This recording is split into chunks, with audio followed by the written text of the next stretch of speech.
Anna Glavinsky on TRE in the afternoon.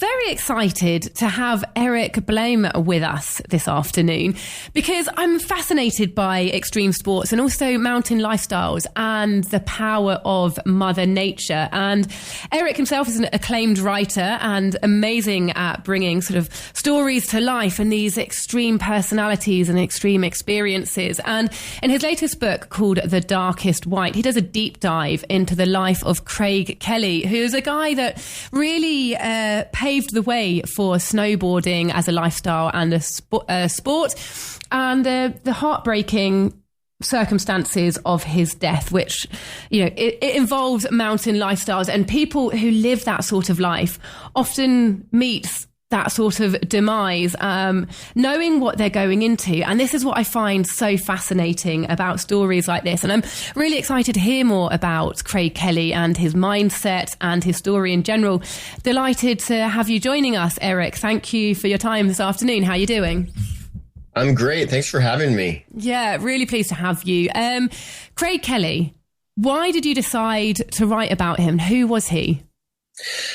Well, he was kind of in the 80s and 90s. He was pretty much the Michael Jordan, or of snowboarding, or in today's day and age, like Shaun White, who a lot of people have heard of, obviously, as a multi-Olympian athlete. So he was kind of the first professional that brought professionalism. He was a four-time world champion, and he was on the covers of, in Rolling Stone and even the more mainstream magazines. So he was so synonymous with snowboarding. If you snowboarded in that era and you didn't know Craig Kelly, you were not on this earth.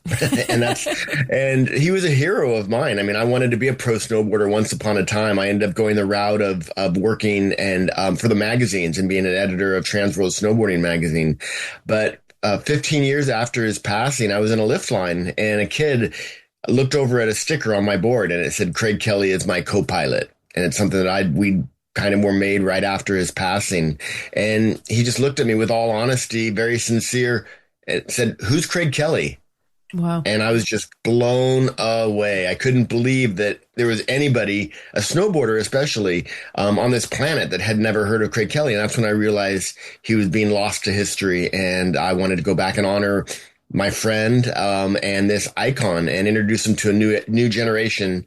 And as I started looking into it, I realized that a lot of questions remained about his death. It was an avalanche where he was killed with 6 other people in the Selkirks in BC, Canada. And so I kind of decided it was a story that I should tell, his biography blended with the history of snowboarding, and culminating in his tragic death. So it was a 5-year process, and yeah, it was just I can't even quite explain how emotional it was for me, but also how fulfilling it is to have it done and out to the world. Wow, so it almost sounds like it's got a bit of a mystery story to it as well. I definitely want to go into that. But let's just talk about the impact that you feel that Craig Kelly did have on opening up the snowboarding community. You know, you're saying that 15 years later, there's kids that don't know who he was. So it's fantastic that you're telling his story. But what did he do to change the face of snowboarding? How big was his impact, even if you don't necessarily know who he is now? Well, again, he was kind of the influencer of the day. He was on more covers of snowboarding magazines. He was the guy, at the time, snowboarders were kind of being made fun of by, the general media or the skiers. Like they said, oh, those are the surfers of the snow, of the mountains. Like, you'd interview him and they'd be like, "Dude, yeah, rad, totally awesome." And that really wasn't it. Craig Kelly actually was very well spoken, and so he was very much an ambassador to the sport. That his sponsors, at first he was sponsored by Sim Snowboards, which was the biggest brand of the era, along with Burton, who was the biggest co-brand of the era. And if ever the media wanted a interview, excuse me, like right now, they would put him in front of the mic, because he was so well spoken. So yeah, as well. But I think really what it came down to is 4-time world champion. He was a world champion, traveled all around the world, and made his mark. Became number one in America and in Europe. There was the World Championship called the Worlds that coincided in both. They were arguing back and forth, who is the champion of the world? And so they both had an event, and they were thinking, okay, whoever could do well in both of these would be claimed the reigning champion. And Craig ended up winning both. And so he took it all across both coasts, and snowboarding was just getting started in Asia and kind of working its way around the world. Another thing that he did, he traveled so much that he would kind of plant the seeds of snowboarding around the world. He went to Soviet Georgia, Russia at a time, like shortly after Gorbachev said, tear down this wall. And when he went, he left his snowboards with kids in the mountains, and he did the same all around the world. So I think that gives you a little bit of an idea of the type of person he was and why he was so revered, but also respected. And he was obviously really passionate about the sport and his winning competitions. Would you say that he had a sort of competitive athlete mindset, or would you say that he was more geared towards lifestyle? Because lots of these sports, surfing, snowboarding, they're more lifestyle sports. They're often about self-expression or about connecting with culture or connecting with the big outdoors, mountain life, things like that. How much would you say that he was a lifestyle figure, or how much was he like, I'm an athlete, this is my job, and I want to win competitions? Such a great question, because Craig he bridged that actually, and he actually shifted his whole career more towards the lifestyle. At first, it was all about let's go get together and compete, and it was a big party, and everybody, there were a lot of the people who came into snowboarding originally, it was slalom racing, giant slalom racing based upon ski competitions, and then they brought the half pipe into the scene, which was more the skateboarding side of things, and he brought discipline to the sport, where the majority of the snowboarders in that early era were all about partying and having a good time. But he started kicking it ass, basically, and that was what kind of woke up the industry, and I think drove the level of riding. But after several years of this, he started to realize that, free riding, which is basically just riding the whole mountain, was what made him fall in love with the sport. That was in the beginning. Let's not forget, all the ski areas did not allow snowboarding. It took a while for that to happen and for them to finally be, to gain acceptance. But Craig ultimately kind of shifted to that lifestyle that you mentioned and said, hey, this sport is about, the mountains, the powder, and not winning competitions. He actually at one point said that something along the lines of, winning world championships, it feeds my shelf of trophies, so to speak, but free riding is what feeds my soul.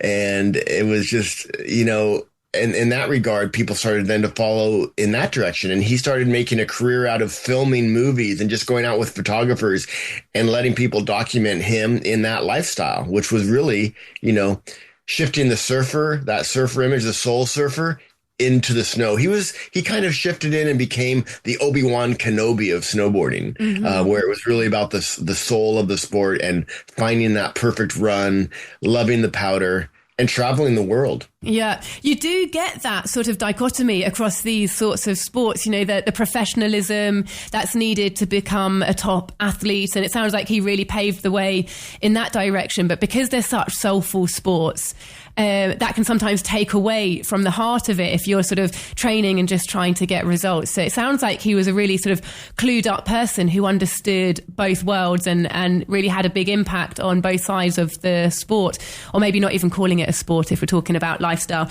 But it is a dangerous sport. It's a dangerous activity to partake in. And I don't think anyone who spends their life in the mountains is in it without being aware of those dangers. Was he just a hothead that gave no thought to danger and he just was so excited about what he was doing? Or was he quite a cautious person who took those dangers seriously? That's what makes Craig such an interesting character. Is that just jump back really briefly, but he was majoring in chemical engineering at the University of Washington. He was only I think a quarter or a semester shy or two quarters shy of graduating with a degree and an amazing job. And this is a kid who was a latchkey kid, divorced parents, grew up in poverty, really. And so he had this job lined up, but he'd fallen in love with snowboarding, and he quit school in order to try and make it in a sport as a professional.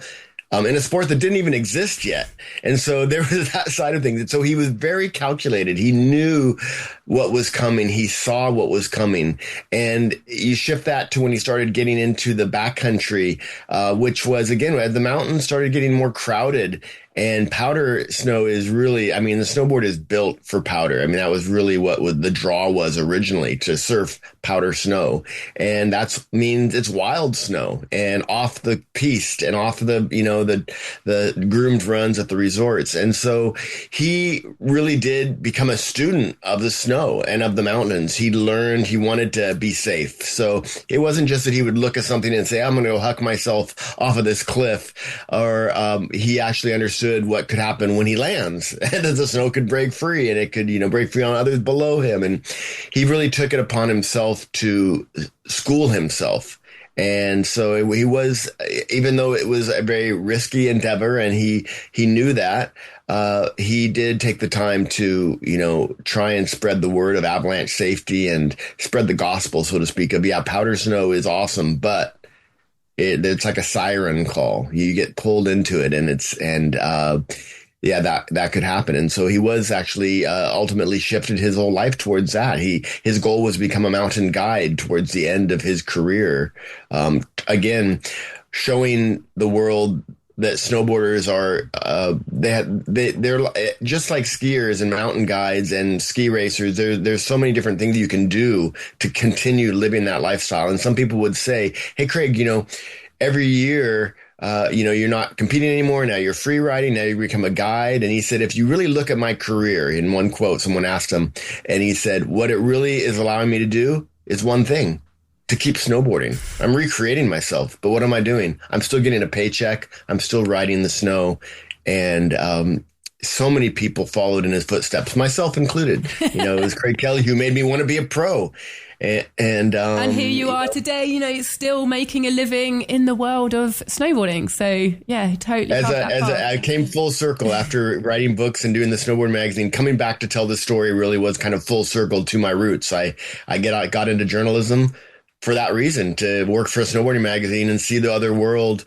See the world on someone else's dime. Yeah. And Craig Kelly was one who I was fortunate enough to travel with.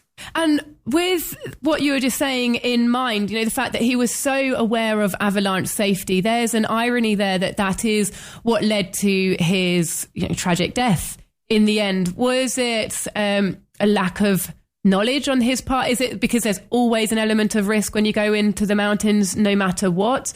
Or did he make some mistakes that weren't expected? What can you tell us about that circumstance? First of all, the mountains, just recently there was an avalanche in the States where two snowboarders and a mountain guide was killed when they were waiting to be picked up by a helicopter out in the flats, far away from the slope that they had already ridden. And so there's an element of danger, even if you maybe pick the right slope, you're there. And so with Craig, he was, what's most ironic and tragic, I think, is that he was learning to be safer in the mountains when this occurred. He was on a practicum to become a mountain guide in the Canadian Canadian Mountain Guide Association. You have to go through a long process of all these steps and hoops you have to jump through. And part of it is this practicum. He actually went and signed up to be a helper guide at practicum. And he was up in the mountains with a very well-known guide with a group of people and there to learn. And it was a really tricky snow year. And so I start that part of the book, honestly, with the very first snow of that season. And the snow falls in layers. It's kind of like a layer cake. And those layers sometimes bond, sometimes they don't. And he was very in tune with what the snow was doing.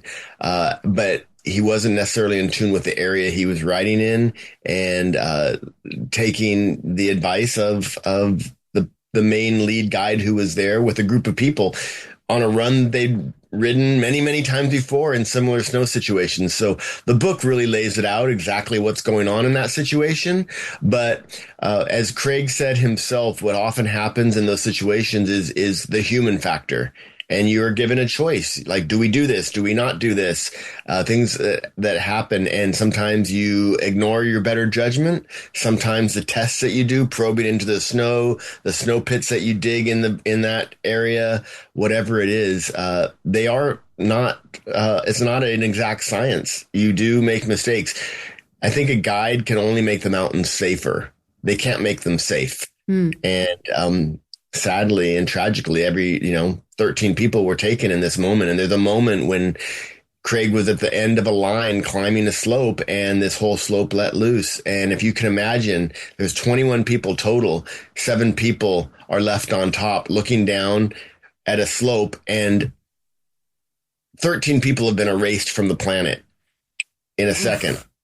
And now one guide and 6 clients of a group out there for a good time have minutes to try and locate and uncover those who are buried. And so that's what I lead up to with the book and explain everything. And it's a cautionary tale. And also there was a lot of controversy. Often when that happens, people want to have somebody to blame. And so I just wanted to take a look at the entire situation, find out what was going through the minds of the lead guide and the assistant guide that day. And also to talk to as many I talked to nearly every survivor of the event, and including some who were buried and were then uncovered. So I think what I wanted to do most was to, in the book, was to honor Craig Kelly and introduce him to this new generation. But secondary to that was to show people that, the mountains can be dangerous, introduce them to another situation where there were choices to be made. And hopefully people will think twice before they drop into a certain slope in the future. It sounds really hair-raising, to be fair, and raw. And you sort of did answer my question there, which was going to be about what, message you hope the readers would take from this book. So I'm going to hit you with a final question, which is quite a heavy one. And obviously you can never get inside the mind of anyone, and you weren't there in those final moments. But you often hear when people are taken when they're doing the thing that they love the most, well, at least they were doing what they loved when they died. And I sometimes find that quite a hard-hitting phrase, because people don't do these things because they want to die. They do things because they want to feel alive, that they're living. What would you say, just from having done your research, would be an appropriate response to that statement? Was he taken doing something that he loved, and that's something that people in their last moments can only be grateful for? Or did he have so much more to give and was just taken too soon? Well, he was absolutely taken too soon. And he had recently become a father, honestly. So he had a very young baby girl, and it's hard for me to even go there. You got me. It was writing the end of the book was the most difficult for me. I did a lot of research from other people who had been buried, and there were people who had said, under the snow, they thought they were going to die. They got to that moment and it was very peaceful, and they just kind of faded away. And there's others who said before they were rescued that they cried because they realized, what in the hell am I doing? I shouldn't even be here. Why did I do this?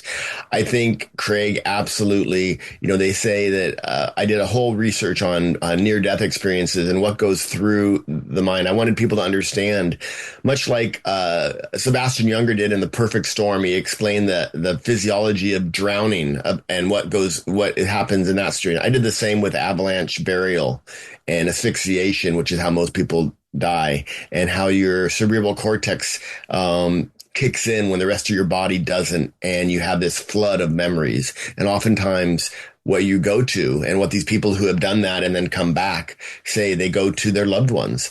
And I will say that I am absolutely positive that Craig was not ready to go, and he fought as hard as he could, and then I'm sure he went to be with his loved ones. And Yeah, if he could do it again, what do you think? He had so much more living to do. And really, he was part of the whole new split boarding generation, which is, you split your board in half and you climb up the mountains, and then you put the two skis together, remount the bindings, and you surf down the mountains. And when he died, he was such an icon that whole kind of forward propulsion of that part of the industry and technology in the sport kind of took a dive. And it's giant now, especially after COVID, when all the resorts were closed.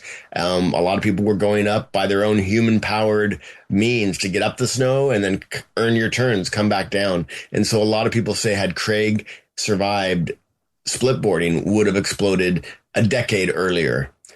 So anyway, that's kind of a ramble on the side to say that no, Craig was not ready to go. We weren't ready to see him go. I'm sure that he fought like crazy. But in the end, there's no doubt in my mind that he was in his mind, with his loved ones. Thank you, Eric. Thank you so much. You've got a real way with words and a fantastic way of expressing a story then. You've brought somebody back to life in a way. So thank you for your time. Your book sounds fantastic. It's called The Darkest White, a mountain legend and the avalanche that took him. You can find it on the Talk Radio Europe bookshop, Amazon, or pop it into Google. Eric, it's been a pleasure talking to you today. Thank you so much for having me. Have a great day. Thank you. Goodbye.